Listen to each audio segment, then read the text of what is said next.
की बात करेंगे। पाकिस्तान में वहां की सरकार ने दो बड़े फैसले लिए हैं और इन दोनों फैसलों को संसद से भी पास करवा लिया है।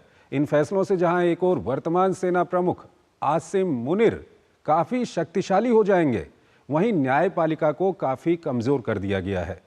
जेल में बंद पूर्व प्रधानमंत्री इमरान खान का दल इन बदलावों का विरोध कर रहा है। क्या हैं ये फैसले, हमारी एक खास रिपोर्ट देखिए।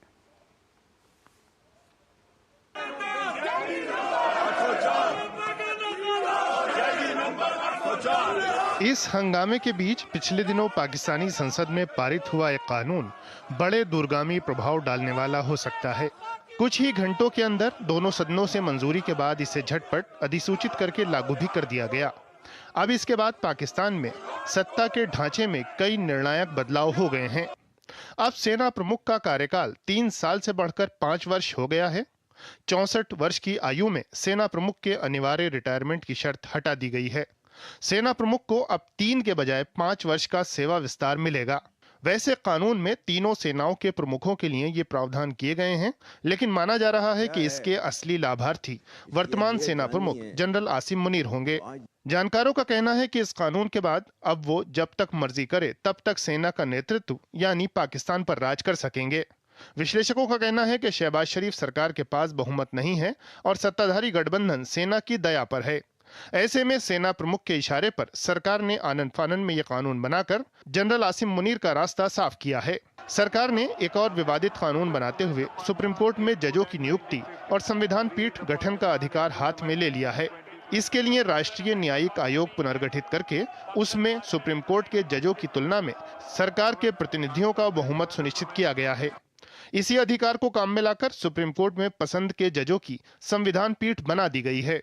इस पीठ का प्रमुख जस्टिस अमीनुद्दीन को बनाया गया है, जो सरकार और सेना के करीबी माने जाते हैं। नए कानून में सभी प्रमुख मुद्दों को सुनने का अधिकार अब उन्हीं की पीठ को होगा। जानकारों का कहना है कि अब सुप्रीम कोर्ट के मुख्य न्यायाधीश जस्टिस अमीनुद्दीन के मातहत बनकर रह गए हैं। विश्लेषकों का कहना है कि इन सारे कानूनों का लक्ष्य सेना प्रमुख के सेवा विस्तार से जुड़े किसी भी संभावित मुकदमे का मनमर्जी का फैसला हासिल करना है। जेल में बंद पूर्व प्रधानमंत्री इमरान खान का दल इन बदलावों का विरोध कर रहा है, लेकिन सेना और सरकार के गठजोड़ के सामने उसका प्रतिरोध सुनाई नहीं पड़ रहा है। पिनाक रंजन चक्रवर्ती हमारे साथ जुड़े हुए हैं, सचिव हैं भारत सरकार के विदेश मंत्रालय के, पूर्व सचिव हैं वो, उनसे हम बातचीत कर रहे हैं। पिनाक रंजन जी, ये जो पाकिस्तान से खबर आ रही है, क्योंकि अंतर्राष्ट्रीय स्तर पर खबरें कहीं और की सुर्खियों पर थी, तो कहीं ना कहीं ये खबर उतनी सुर्खियों में नहीं रही, लेकिन ये काफ़ी चिंता पैदा करने वाली खबर है। जिस तरह से वहाँ पर सेना प्रमुख को इतना मजबूत कर दिया गया है कि वो एक तरह से कहें तो आजीवन वो सेना प्रमुख रह सकते हैं। क्या कुछ कहेंगे आप? ये तो पाकिस्तान में पुराना खेल है कि सेना तो वहां सत्ता में हमेशा रही है। ये जो सिविलियन फसाड है, जिसको हम फसाड कहते हैं, प्रधानमंत्री बनाते हैं, निकाल देते हैं, फिर बनाते हैं, एक पॉपुलर प्रधानमंत्री को जेल में डाल देते हैं। तो देखिए, हम लोगों को ये कभी मतलब गलत फहमी में नहीं रहना चाहिए कि पाकिस्तान में एक डेमोक्रेसी है या डेमोक्रेटिक गवर्नमेंट। जो भी फसाड है डेमोक्रेसी का, उसके पीछे एक आर्मी है। वही आर्मी जिसका चीफ जो है आसिफ मुनीर, जो आज 5 साल का टेन्योर उसने मतलब हासिल कर लिया है। क्योंकि जो सिविलियन गवर्नमेंट होता है वो आर्मी के कहने पर ही चलता है। तो इसलिए मैं तो एकदम ही सरप्राइज नहीं हूं कि ऐसा हुआ है। और वहां पे जुडिशरी के ऊपर भी जो वो चाहते हैं इन्फ्लुएंस करना, वो भी उन्होंने कर लिया। तो ये एक बड़ा अजीब सा मतलब सिस्टम है, जहां पे पाकिस्तान आर्मी सबसे ज्यादा पावरफुल है और वही मतलब पाकिस्तान को चलाता है। किसी भी संदर्भ में आप देख लें, वही पाकिस्तान को चलाता है।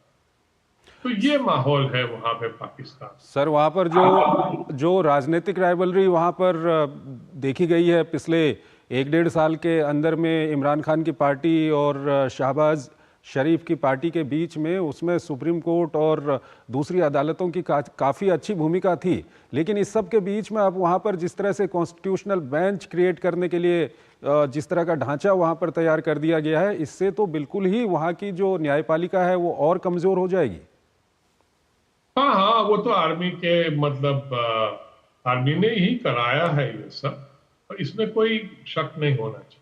क्योंकि आर्मी थोड़ा सा मतलब क्या कहते हैं, नर्वस थी कि जुडिशरी कहीं इमरान खान को वापस आने का मौका न दे। वो उस विंडो को वो क्लोज कर रहे हैं।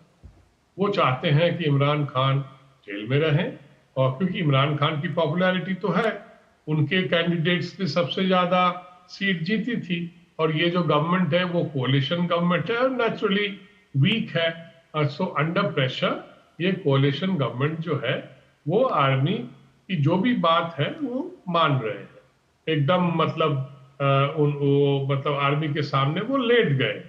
और यही उसकी और उसी का नतीजा जो हम देख रहे हैं जुडिशरी में, या जो टेन्योर का जो एक्सटेंशन है, जो एज रेस्ट्रिक्शन है, सब हटा दिए। तो ये आर्मी को खुश करने के लिए सरकार ने किया। क्या भारत को चिंतित होना चाहिए इससे? भारत को तो पता है कि ये जो हमारे पड़ोसी मुल्क है वहां पे आर्मी का ही दबदबा है और रहेगा। इसमें कोई चिंतित का मैं समझता नहीं हूं। मैं समझता हूं कि ये आर्मी का जो दबदबा है वो और मजबूत हो रहा।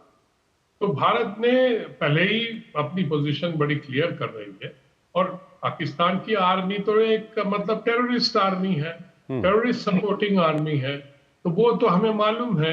इसलिए मैं समझता हूं कि भारत को तो मालूम है ये सब, और भारत नेचुरली अपने पॉलिसीज को उस तरह से ही मतलब उसको डिसाइड करेगा। क्योंकि मुझे मालूम है कि ये हमने जो कह दिया है कि हम बातचीत और टेररिज्म एक साथ नहीं होने। ठीक है, बहुत बहुत आपका शुक्रिया सर, हमारे इस कार्यक्रम में अच्छी तरह से ये जानकारियां और इसका विश्लेषण हमारे दर्शकों तक पहुंचाने के लिए। और यहाँ पर इसी के साथ अपने इस कार्यक्रम को